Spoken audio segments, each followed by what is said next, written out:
Hi class, Professor Seeger here. In this video, I will be going over a couple of different types of figurative language and give you strategies to begin discussing their effects.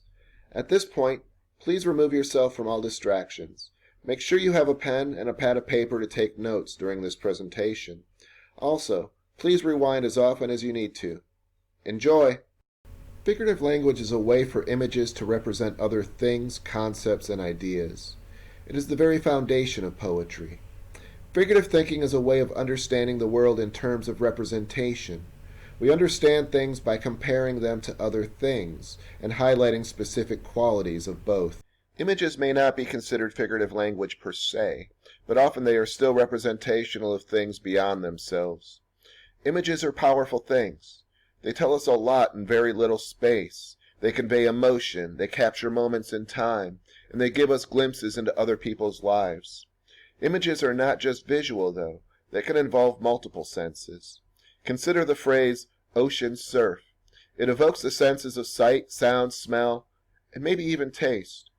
Also, keep in mind that images of nature, plants, birds, and other phenomena may have cultural significance, or they may be used as symbols. Also, keep in mind that images don't need to be symbols to be significant. As you start looking at the images in poems, you will quickly see that some are vivid images that include multiple senses, while others are more abstract or allegorical. Consider the difference between the image, a snake in the garden, and a rattlesnake in the strawberry patch. Each has a different sort of significance, and many poets will use vivid and abstract images in the same poem. Now, in a poem there are two ways we can approach these images. First, we can look at the ones that affect you most dramatically, typically the most vivid images. However, you could very easily overlook subtler images. A more systematic way would be to take notes following the points on this checklist. Figures of speech are phrases of comparison in which one thing is figured or described in more familiar terms. Figurative language deepens meaning by representing one thing in terms of another. This not only describes one of those things in more familiar terms, but it also draws attention to the similar qualities of each, helping the reader see other similarities and differences between those terms. Metaphors and similes are the basic building blocks of figurative language. If it helps, you can consider them to be mathematical equations, A equals B. The difference, however, is a little more than the fact that similes use the words like or as in their comparisons. Consider the simile, I prowled the bar like a lone wolf. In this one, we tend to focus on the speaker's movement. Now, consider the metaphor, I walked into the bar, a lone wolf hunting for food. I suddenly have various qualities of the wolf, and the interpretation of what I mean requires a little more consideration from the reader. Am I at the bar looking for weak or injured parties? Am I a dangerous predator? Yes, I am all of these things and more in this comparison. Similes are less direct comparisons. Usually, the use of similes suggests that the two terms are compared to draw attention to one quality. In the example above, the person is only like a wolf in terms of movement, not other things like hunger, grooming habits, or even the wolf's mentality. All of those other qualities tend to be ignored in a simile. Implied metaphors are a little harder to notice than regular metaphors, because one of the terms is compared indirectly through objects associated with it. For example, the phrase, she had me on a leash. Now, we begin to understand the nature of the couple's relationship. One controls the other very much like a dog on a walk. When thinking about extended metaphors, consider the Emily Dickinson poem, My Life Had Stood a Loaded Gun. The speaker is compared to a gun in an extended metaphor that picks up interpretive steam throughout the poem, by adding to the qualities that the speaker has in common with the gun. It becomes a much more sophisticated metaphor by these additions, showing various relationship patterns and shared qualities between the two terms. Again, for some of you it might be easier to think of metaphors as mathematical equations, A equals B. But in what ways are they the same? Once you identify what both terms have in common, and also how they are different, then consider why the author or poem wanted readers to make those connections.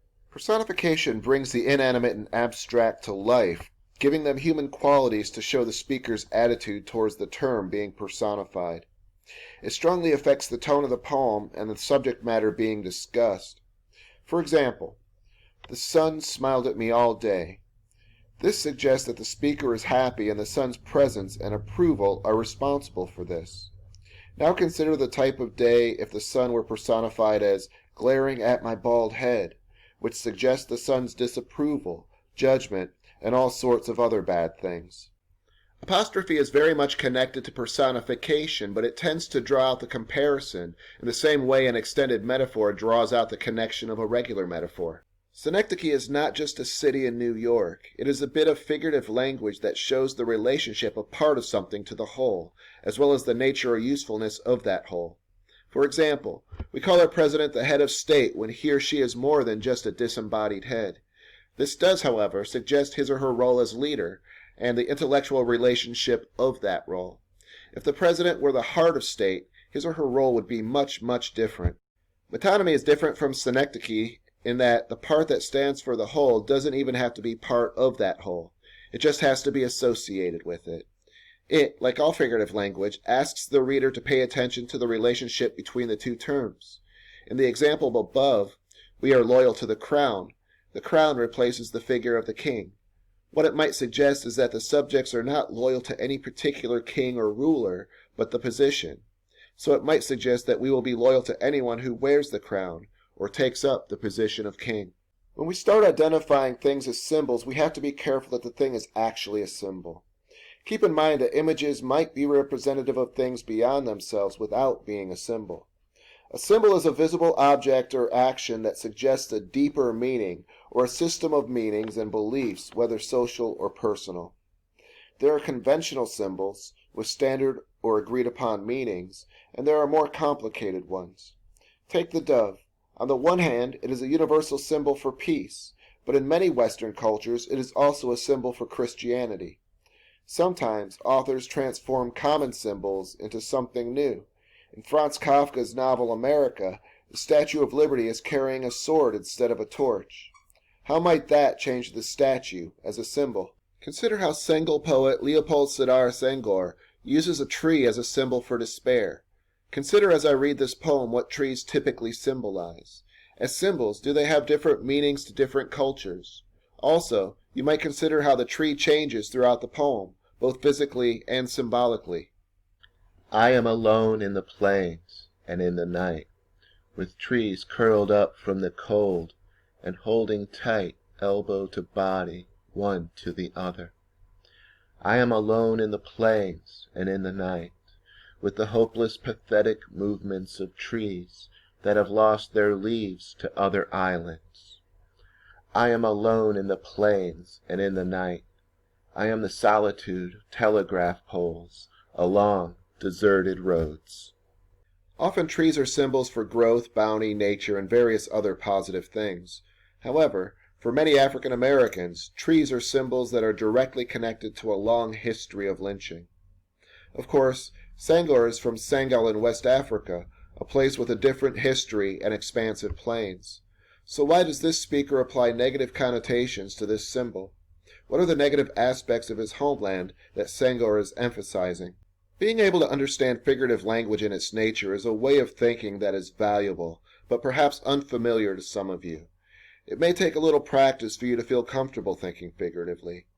Metaphor and figurative language, of course, affect us outside of poetry and literature. We use it every day in such concepts as time is money, love is war, and so on. These bits of figurative language define and limit the way we view concepts. Often, figurative language draws attention to language. However, when we overuse a common bit of figurative language, it tends to lead to cliched and limited thinking.